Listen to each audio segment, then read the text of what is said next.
this question is a good one. How did you approach the recording process? Now, there are two ways of answering this question. Practically, technically, I had 2 days and to record 31 movements.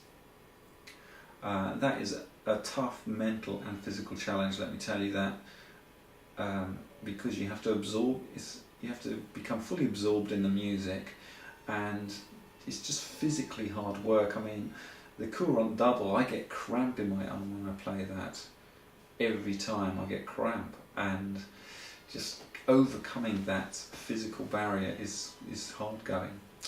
But I basically gave myself 2 or 3 performances of each movement to try and get a good take, and on the last day, on the Sunday, I'd left the chaconne and the 3 fugues, which are the biggest movements. They're the longest, they're physically the hardest, they are technically pretty tough.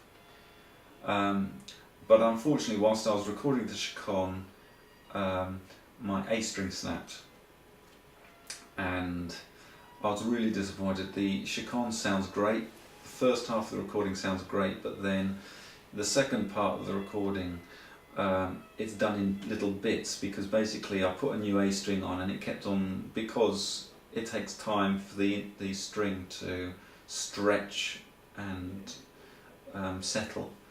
I'm constantly having to stop to tune the instrument up, and so I'm very disappointed because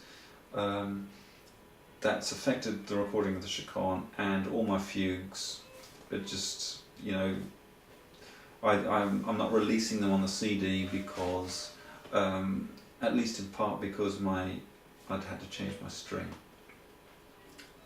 The other way that I can answer this question is philosophically. How did I approach the recording? Now, I was very keen to have no edits, no cutting and pasting of sections. It's very common in recordings for cutting and pasting to be done, because they can basically drop individual notes in. They can change the pitch of individual notes. They can take out squeaks, send it away to a recording engineer who will cut off the troughs, the highs and the lows, and make it all kind of playable on your iPad or in your car so that you can hear all the registers equally and things like this. I'm very keen to have none of that happening. Yes, why? Because it takes away the sense of the performance. To me, performance is about, you might hear a mistake, you might play a mistake, and it changes the way you approach the music. It kind of gives you more passion. I mean, who watches a football match and thinks badly of a player when they make a mistake? You know, it's a pass that's a little bit off, and then the striker has to reach out to get it. Creates excitement. You know, it's not a perfect pass, and it creates this.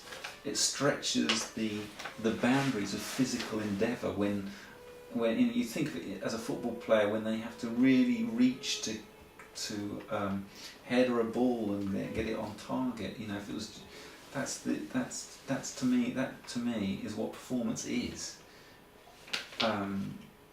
So, you know, I hate all the airbrushing that happens. You know, I've spoken about this before. Beauty isn't about perfection to me, and that's the philosophy behind my recording.